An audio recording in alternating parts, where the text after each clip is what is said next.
नमस्कार, आप exam tour देख रहे हैं। बीपीएससी री एग्जाम को लेकर बहुत बड़ा अपडेट है। कई सारे विद्यार्थी ये सोच रहे हैं, कई सारे सर पर ये भी आरोप लगा रहे हैं कि आखिरकार कहीं से कहीं आश्वासन मिला है क्या कि उसकी सर फिर से कूद पड़े हैं री एग्जाम को लेकर। सर इतना दिन शांत क्यों थे? कई सारे प्रश्न लोग उठा रहे हैं सर पर। खान सर हैं मेरे साथ, जानेंगे आखिरकार कब कुछ हियरिंग होगा, क्या कुछ होगा। सर आपका स्वागत है एग्जाम टूर। धन्यवाद। सर अब विद्यार्थी के मन में ये लग रहा है कि अब री एग्जाम हो जाएगा, एकदम बंद हो चुका था आंदोलन, आपने जान भर दिया। सर पहले क्यों नहीं लग रहा था कि री एग्जाम हो जाएगा? बहुत विद्यार्थी अस्वस्थ हो गए। देखिए, जो गलत हुआ है, हमारा काम क्या है कि बच्चों का मनोबल नहीं टूटने देना है जी। बच्चों का मनोबल टूट रहा था, तो हमको कहीं ना कहीं उनके साथ खड़े होना रहता है। और गलत के साथ गलत अगर नहीं बोलेंगे लोग तो फिर वो हमेशा गलत करते जाएगा। अब जो सीट जो बेचा गया है वो ऐसा नहीं केवल पीटी के लिए बेचा गया है, पीटी मेंस इंटरव्यू तक के लिए बेचा गया होगा। इसलिए धांधली है ना। तो जो मेंस वाले बच्चे हैं या फिर जो भी बच्चे हैं, तो इनको एक बार समझना पड़ेगा कि आप जहां भी पढ़ रहे हैं आप पढ़ाई भी करते रहिए, लड़ाई भी जारी रहेगी। सर कई आरोप आप पर लगते हैं, कई सारे लोग आरोप जो लगाते हैं। सर एक एक करके सर थोड़ा सा ले रहे हैं। ये आरोप लगा रहे हैं कि लग रहा है खान सर के कहीं से नोटिफिकेशन मिल चुका है या आश्वासन मिल चुका है तब आए हैं। अब सब लोग आप पर ताली भी बजा रहे हैं, खुशी भी, विरोधी भी जाहिर कर रहे हैं। क्या ऐसा कुछ है क्या सर? तो अगर उनको इतना ही विश्वास है तो हम लोग आराम से बैठ जाते हैं। जब ये अगर लग ही रहा है कि यहाँ पे आप देख रहे हैं कोर्ट पे डेट नहीं लग रहा है, हमारा भी पीआईएल का वही हाल हो गया। तो ये लोग ये कोई विद्यार्थी नहीं है। ऐसे बच्चे, विद्यार्थी को पता होता है कि कौन उनके लिए लड़ सकता है और कौन उनको लड़ने का दिखावा कर सकता है। उनको भी स्पष्ट पता है कि क्या होगा क्या नहीं होगा। लेकिन बात यहाँ ये है ना कि अभी कुछ दिन पहले पूछ रहे थे कि पीआईएल का क्या हुआ है, जिनके मतलब किसी के पीआईएल टेकअप ही नहीं हो रहा है। अब आज जैसा फिर छुट्टी पे हो गए तो छुट्टी आ गया, फिर ऐसे लगातार छुट्टी, कभी पास ओवर हो जाना, ये होना। तो अब इसमें लगा रहता है ये सारी चीजें, लेकिन अंततः जीत बच्चों की होगी। सर किससे उम्मीद है, सरकार या कोर्ट से? कहाँ उम्मीद सर है? कोर्ट से हम लोग जीत जाएंगे। कोर्ट से जीत जाएगा? कोर्ट से हम लोग पक्का जीत जाएंगे। देखिए, दो चीजें बता रहे हैं। अगर हाई कोर्ट से जीते तो केवल री एग्जाम लेंगे, और अगर सुप्रीम कोर्ट से जीते तो री एग्जाम के साथ साथ पूरा सिस्टम है। जो बीपीएससी में बैठे हुए भ्रष्ट अधिकारी है ना, सबको हिला देगा आदमी।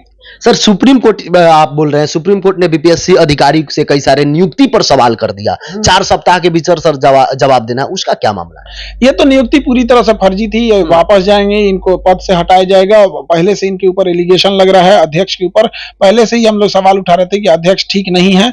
इससे पहले भी थे, अतुल प्रसाद जी ने इतना बड़ा बड़ा वैकेंसी लिया था, जहां गड़बड़ होता था तुरंत एक्शन लेते थे। अगर कहीं टीआरई में या उसमें, अभी इधर आके देखिए, ये एकदम सारा चीज डिसीजन लेने वाला आदमी ही नहीं है। इनके मतलब जितने भी बैच के पूछिएगा, इनके बैच के अधिकारियों से, आईएएस अधिकारी से कि कैसे हैं ये, तो सब कहते थे ये आदमी सुस्त है, कुछ डिसीजन नहीं लेता है। यही होता है। सप्लीमेंट्री रिजल्ट बच्चे मांग रहे हैं, मरियल की तरह पड़ल है। सप्लीमेंट्री रिजल्ट देने में क्या जाता है? जब एक बच्चे का एक ही पोस्ट पे 2 बार हुआ है, एक ही बच्चा 2 जगह सेलेक्ट हुआ है, तो एक जगह ज्वाइनिंग करेगा, बाकी जो खाली हो रहा है उसके पीछे वाले को सप्लीमेंट्री रिजल्ट देके खत्म कीजिए। आप तो दे ही नहीं रहा है, तो कह रहा है कि शिक्षा मंत्री रोके हैं। शिक्षा मंत्री भी तो वही है, दोनों में क्या अंतर है? वो दोनों आईएएस अधिकारी हैं। अब शिक्षा मंत्री के साथ देखिए क्या होता है। शिक्षा मंत्री आईपीएस है, उनको अलग ठनक है कि भैया हम आईपीएस है। जो एसीएस है सिद्धार्थ साहब, उनका अलग ठंडा कि भाई सीएम साहब हम ही हैं, सब कुछ हैं। तो इन दोनों के चक्कर में पिसा गया टीआरई का बच्चा। तो सर मैं इंटरव्यू करने आ रहा था तो बहुत सारे विद्यार्थी एक प्रश्न ये कर रहे हैं कि जो इनका प्रीलिम्स हो चुका है, जैसे रिजल्ट आया है, मेंस की जो विद्यार्थी तैयारी कर रहे हैं, बोल रहे हैं कि हम लोग को भी तो नुकसान हो सकता है, हम लोग भी तो सर्किंग के विद्यार्थी हैं, री एग्जाम सबका होता है, तो हम लोग भी क्या कर रहे हैं? वो लोग भी कंफ्यूजन में आ गए। देखिए, पढ़ाई क्यों छोड़ेंगे लोग? पढ़ाई प्रीलिम्स देना ही है, मेंस देना है, इंटरव्यू देना ही देना है। तो पढ़ाई तो हम लोग नहीं छोड़ सकते हैं। पढ़ाई के साथ साथ लड़ाई, जो क्लास करते हैं वो डिजिटली उनका सपोर्ट करें, जो वहां जा सकते हैं फिजिकली। अब जैसे 4.5 लाख बच्चे बीपीएससी में है, तो 4.5 लाख का 4.5 लाख गर्दनी बाग में नहीं ना जाएगा। कुछ ही बच्चे वहां जा सकते हैं। तो ऐसा थोड़ी है कि जो नहीं गए उनको कोई अपराधी बोलने लगेगा। जिनका मेंस निकला है उनके ऊपर माँ बाप का भी तो प्रेशर है, गार्जियन का प्रेशर है, वो पढ़ाई करेगा ही करेगा। तो उनको पढ़ाई भी करते रहे, डिजिटली बच्चों का जो लड़ाई लड़ रहे हैं उनका सपोर्ट भी करते रहे। क्योंकि अगर धांधली होगा तो एक गया पीटी में तो कोई जाएगा मेंस में, कोई जाएगा इंटरव्यू में, लास्ट में वही जाएगा जिसके पास पैसा है। सर कई सारे लोग जेल में पकड़े गए थे, आंदोलन हुआ था, सड़क पर जब विद्यार्थी आए थे उसके बाद सभी लोग लगभग बरी हो गए। एक शिक्षक हैं रामांशु सर, वो अभी उसमें हैं। उनको हथकड़ी भी लगाया गया था। उनके द्वारा कई बार बोला गया कि हम वकील हैं। क्या वकील लोग को हथकड़ी लगाया जाता है? अमूमन तो ऐसा नहीं होता है, लेकिन बहुत जल्दी छोड़ दिया जाएगा। पूरे तंत्र प्रयास में है।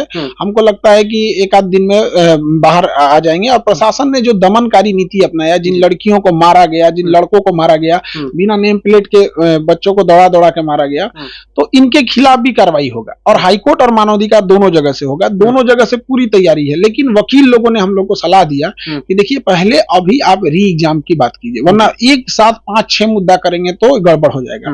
तो जो लोग भी इस तरह से कर रहे हैं उन सब के खिलाफ होगा। अब देखिएगा, पुलिस लाठी नहीं चलाएगी, ये चीज है। और प्रशांत किशोर जी आए तो इसका एक चीज तो ये हुआ कि पुलिस को भी अब ये प्रशांत किशोर का एक सहयोग इतना तो जरूर रहा कि पुलिस पहले धाए से लाठी भांज देती थी, अब पुलिस को भी लाठी भांजने में अब समझ में आ रहा है कि भाई अब लाठी नहीं चलाना है। तो एक बात तो उनका इस बात लाठी नहीं, मतलब एक बल प्रयोग करेंगे तो जिस तरह से नहीं कि मन किया आतंकवादियों की तरह जिस तरह वाटर कैनन चला दो, जहां मन वहां लाठी मार दो, अब ये नहीं रहा। तो प्रशांत किशोर का तो इतना सहयोग रहा बहुत जल्दी। लेकिन अगर सरकार ही नहीं सुनेगी तो कोई क्या करेगा? सरकार में बैठे लोग कान बंद करके सो गए हैं। इसका खामियाजा उन लोग को भुगतना पड़ेगा। जल्दी से जल्दी री एग्जाम करा के खत्म कराएं। सर, सरकार अभी भी चाहे, जैसे कोर्ट में मामला चल रहा है, बहुत लोग से पूछा जा रहा है, सरकार में जो बैठे हुए वो लोग कर रहे हैं कि कोर्ट में मामला है, हम लोग क्या कर सकते हैं? क्या तो सरकार कोर्ट में मामला है तो सरकार में बैठे लोग बोले ना कि आज कोर्ट में बाद में ना गया, उससे पहले जो मर रहे थे सब लड़का सब नहीं दिख रहा था, जो विद्यार्थी मर रहा था वो नहीं दिख रहा था। कोर्ट में मामला है, कोर्ट में क्या डायरेक्ट गया है? नहीं सुन रहे थे तब राजनेता सब आए। सरकार नहीं सुन रही थी तब ना मजबूरी में नेता लोग आए, तेजस्वी यादव आए, राहुल गांधी आए, या भी ये लोग भी आए। लोग तो अपन विधायक छोड़ के आए लोग। राहुल गांधी आए, अपने पूरा सांसद लेके बैठ जाए, फटाक से काम हो जाएगा। तेजस्वी जी भी आए, विधायक लेके बैठ जाए। तो ये लोग भी आए, तो यहाँ पे क्यों आए लोग? क्योंकि बच्चों का बात नहीं सुना गया था। एनसीएल में बात सुना गया, थोड़ा टाइम लगा, सुन लिया गया। नॉर्मलाइजेशन में सुन लिया गया। हाँ, ये बात मानते हैं कि शुरू में कुछ गड़बड़ी हुई, टांग खींची के चक्कर में अपने में नाश दिया सब कि क्या करना है क्या। अब देखें ये सब चीजें, तो उसको साइड कीजिए। तो राजनेता कैसे एंट्री की है? मजबूरी में एंट्री की है लोग। अब उसके लिए सरकार कह रही राजनीतिक लोग हैं, तो आयोग का कहना है कि बच्चे नॉन सीरियस हैं। हम लोग बोले तो शिक्षक भड़का रहे हैं, विपक्ष अपना हाथ खींच लिया पीछे, सरकार सोई हुई है, कोर्ट तारीख पे तारीख दे रहा है। तो अब इसमें बच्चे क्या करेंगे? अब देखिएगा, अभी एक हफ्ता से ऐसा लग रहा था कि अब एकदम खत्म हो गया है चीजें, हार मान रहे थे लोग। तो मीडिया भी कवरेज कम कर दी थी, लेकिन एक आप ऐसा शुरू किए महाआंदोलन को लेकर कि सभी मीडिया वाले या सब लोग एक्टिव हो गए। एक विद्यार्थी है, विकलांग है, जी, हैंडीकैप है जी।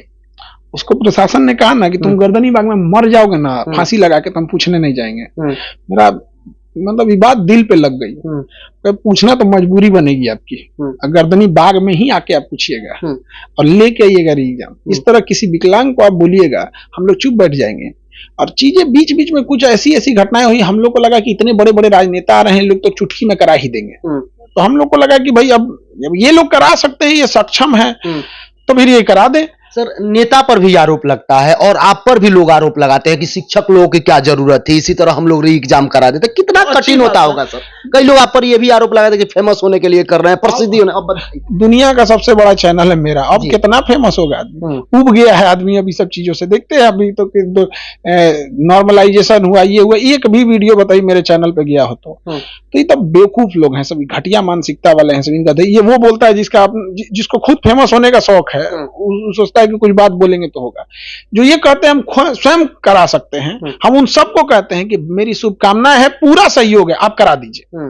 और यही सब के वजह से, ऐसे लोगों की वजह से आज ये 2 महीना लटक गया कि ना हम करेंगे, न करे देम खेलवे बिगाड़ देम। तो यही वाले मानसिकता की वजह से आज इतना लंबा खिंच गया। बच्चे असमंजस में हो गए, आगे पढ़े, मेंस करें, पीटी करें, आंदोलन करें, धरना दें, वापस जाए, इन्हीं गधों की वजह से।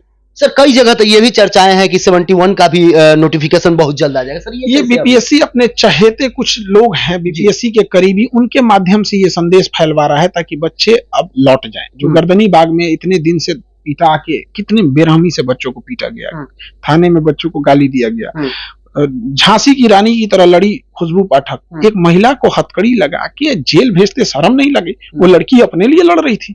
आज लड़कियों, बताइए, इतने मुश्किल से पढ़ने भेजा जाता है यहाँ पे, तो ऐसे लोग लड़ रहे हैं, इनको जेल में भेज दिया जा रहा है, इतना गलत किया जा रहा है। तो ये चीजें एकदम गलत हो रही है प्रशासन की ओर से, उनको भी सुनना चाहिए। और री एग्जाम मांग जो रहे हैं, उन गलत नहीं मांग रहे हैं।